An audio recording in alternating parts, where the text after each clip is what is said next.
প্ৰশ্নকাকত লিক হোৱাৰ কাৰণে আমাৰ একাদশ শ্ৰেণীৰ পৰীক্ষা যেটো বৰ্তমান বোৰ্ডৰ জৰিয়তে পতা হয় আগতে এটো বিদ্যালয়তে হৈছিল আৰু বোৰ্ডৰ দ্বাৰা এতিয়া পাতাৰ পদক্ষেপ লোৱা হৈছে কাৰণ আমি এনইপি ইমপ্লিমেন্ট কৰিছো আৰু এনইপি ইমপ্লিমেন্টেশনৰ অংশ হিচাপে যে দশম শ্ৰেণী উত্তীৰ্ণ হোৱাৰ পাছত একাদশ শ্ৰেণীটো বোৰ্ডৰ পৰীক্ষা হ'ব আৰু চূড়ান্ত পৰীক্ষা যেটো ক্লাস 12ৰ পৰীক্ষা হেতু বোৰ্ডৰ দ্বাৰা পৰিচালিত হ'ব ইতিমধ্যে আসাম স্টেট স্কুল এডুকেশন বোৰ্ডে সুকলমে দশম শ্ৰেণীৰ পৰীক্ষা আৰু দ্বাদশ শ্ৰেণীৰ পৰীক্ষা ক্লাস 10 আৰু ক্লাস 12ৰ পৰীক্ষা সুকলমে অনুষ্ঠিত কৰিছে ক্লাস 10 আৰু 12ৰ ক্ষেত্ৰত বিশেষ সতৰ্কতা অৱলম্বন কৰা হয় কাৰণ এটো চূড়ান্ত পৰীক্ষা এটো ফাইনেল পৰীক্ষা আৰু সেই কাৰণে ইয়াৰ প্ৰশ্নকাকতসমূহ আমি থানাত ৰাখো আৰু থানাৰ পৰা কটকটীয়া নিৰাপত্তাৰ জৰিয়তে পৰীক্ষাৰ দিনাখন প্ৰশ্নকাকতৰ টুকুলা বিদ্যালয়লৈ লৈ যোৱা হয় কিন্তু একাদশ শ্ৰেণীৰ পৰীক্ষাটো যেহেতু সিমান গুৰুত্ব দিয়া হোৱা নাই আৰু এটো বিদ্যালয়খনেই পৰিচালনা কৰি আহাৰ পৰম্পৰা আছে গতিকে একাদশ শ্ৰেণীৰ প্ৰশ্নকাকতখিনি বোৰ্ডে প্ৰস্তুত কৰি বিদ্যালয় যিখন বিদ্যালয়ত পৰীক্ষা হয় তাতেই ৰখা হয় এতিয়া মূল কথাটো হ'ল যে বিদ্যালয়ৰ শিক্ষক শিক্ষয়িত্ৰী বিদ্যালয় কৰ্তৃপক্ষ যেটো এক্সামিনেশন সেন্টাৰ তেওঁলোকক বিশ্বাসত লম নে নলম নে নুলুৱাকৈ আমি পুলিচৰো ক্লাস 10 12ত যেনেকৈ আমি পুলিচ আৰু প্ৰশাসনৰ সহায় লৈ পৰীক্ষা অনুষ্ঠিত কৰো তেনেকৈ আমি একাদশ শ্ৰেণীৰ পৰীক্ষাটোতো আমি পুলিচ আৰু প্ৰশাসনৰ সহায় লৈ পাতিম নেকি এই কথাটো অহাৰ লগে লগে কাইলৈ এই প্ৰশ্নটো আহিব যে ক্লাস 9ৰ পৰীক্ষাটো আমি তেনে ধৰণে পাতিম নেকি এতেকে আমি একাদশ শ্ৰেণীৰ পৰীক্ষা বিদ্যালয়সমূহক আস্থাত লৈ পাতিছিল কিন্তু বিদ্যালয়সমূহৰ পৰাই প্ৰশ্নকাকত লিক হল প্ৰথম প্ৰশ্নকাকত যেতিয়া লিক হোৱাৰ খবৰটো মই ক'ত পালো যে আব্দুল ৰশিদ মণ্ডল ডাঙৰীয়া আপোনাৰ গৃহ জিলা গোৱালপাৰাৰ পৰাই এই প্ৰশ্নকাকত লিক হোৱাৰ তাতেই প্ৰথম আৰম্ভণি হৈছে আৰু তাৰ পাছত যেতিয়া গোটেই অসমত বিচাৰ খুচাৰ কৰা হল আমি 15খন বিদ্যালয় পালো যিখিনি বিদ্যালয়ে আগতীয়াকৈ আগদিনাখনে তেওঁলোকে প্ৰশ্নকাকতৰ টুকুলাটো খুলিছে আৰু এই 15খন বিদ্যালয়ৰ ভিতৰত 12খন বিদ্যালয়ে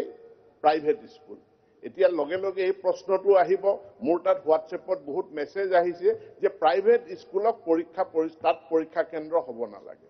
আমি চৰকাৰে খুব সক্ৰিয়ভাৱে এই কথাটো বিবেচনা কৰি আছো যে এতিয়াৰ পৰা প্ৰাইভেট স্কুল বা ভেঞ্চাৰ স্কুলত আমি এক্সামিনেশন সেন্টাৰ দিম নে নিদিম খুব সোনকালে বোৰ্ডে এটা সিদ্ধান্ত ল'ব বা চৰকাৰেও এটা সিদ্ধান্ত ল'ব যে কেৱল চৰকাৰী বিদ্যালয়তহে এই পৰীক্ষা অনুষ্ঠিত হ'ব লগে লগে ইয়াৰ ৰিপাৰকেশন অন্যান্য যি প্ৰতিযোগিতামূলক পৰীক্ষাসমূহ আছে সেই প্ৰতিযোগিতামূলক পৰীক্ষাসমূহ ব্যক্তিগত খণ্ডৰ বিদ্যালয়ত এইবিলাক অনুষ্ঠিত কৰা হ'বনে নহয় সেই সম্পৰ্কেও আমি এটা সিদ্ধান্ত ল'ব লাগিব গোটেই বিষয়টো আমি পৰীক্ষা কৰি আছো প্ৰশ্নকাকত স্কুল এডুকেশন বোৰ্ডৰ পৰা লিক হোৱা নাই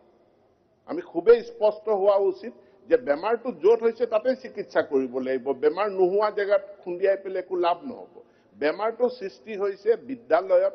গতিকে আগৰবাৰ বেমাৰ সৃষ্টি হৈছিল বিদ্যালয় আৰু থানাৰ মাজত হেতুৰ চিকিৎসা কৰা হল এবাৰ বিদ্যালয়ত বেমাৰটো হৈছে সেই বেমাৰৰো আমি চিকিৎসা কৰিম এটা শৃংখলিত পৰীক্ষা ব্যৱস্থা আমি গঢ়ি তোলাৰ কাৰণে আমি আপ্ৰাণ চেষ্টা কৰিছো আৰু ইয়াত আমি সফল হ'ম বুলি আমাৰ দৃঢ় বিশ্বাস আছে আমি নীতিগত কিছুমান সিদ্ধান্ত ল'ব লাগিব প্ৰাইভেট বিদ্যালয়ৰ ক্ষেত্ৰত সেইখিনি আমি সিদ্ধান্ত গ্ৰহণ কৰিম তিনিখন প্ৰভিন্সিয়ালাইজ স্কুল এই তিনিখন প্ৰভিন্সিয়ালাইজ স্কুলো তেওঁলোকৰ টুকুলা আগতীয়াকৈ খুলিছে যেহেতু এইকেইখন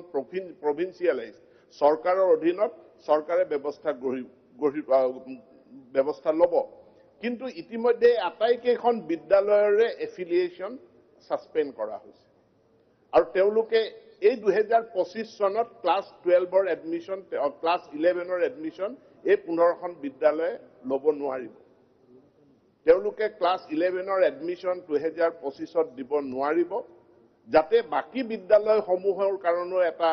এক্সাম্পলাৰি ৱাৰ্নিং যায় যে নীতি বহিৰ্ভূতভাৱে এনে ধৰণে প্ৰশ্নকাকতৰ টুকুলা খুলি আগতীয়াকৈ ছাত্ৰ ছাত্ৰীক যোগান ধৰিলে তেওঁলোকে শাস্তিৰ সন্মুখীন হ'বই লাগিব আৰু ইতিমধ্যে বোৰ্ডৰ এটা স্বতন্ত্ৰীয়া অনুষ্ঠান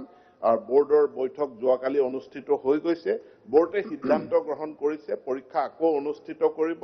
পঞ্চায়ত নিৰ্বাচনৰ দিন ঘোষণা হোৱাৰ পাছত যাতে পঞ্চায়ত নিৰ্বাচনৰ লগত কোনো কনফ্লিক্ট নহয় তাৰ পাছতে আমাৰ একাদশ শ্ৰেণীৰ ক্লাছ 11ৰ পৰীক্ষাৰ শিডিউল ঘোষণা হ'ব ধন্যবাদ